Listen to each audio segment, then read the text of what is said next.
మీకు జీతం పెరిగిందా? జాగ్రత్త, అది ఒక ప్రమాదకరమైన ఉచ్చు.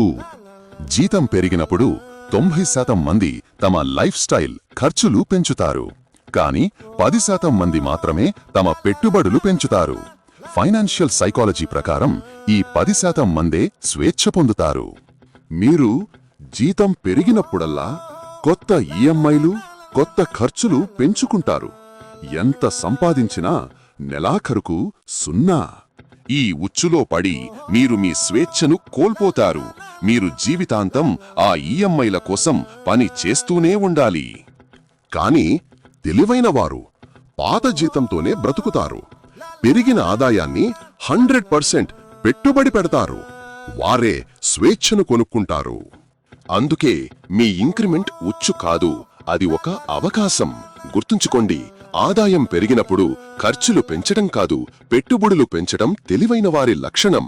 మీ ఇంక్రిమెంటుతో ఏం చేస్తారు? ఖర్చు లేక పెట్టుబడి? కింద కామెంట్ చేయండి. మీ ఫైనాన్షియల్ సైకాలజీని మార్చుకోవటానికి చుక్కానీని ఫాలో అవ్వండి.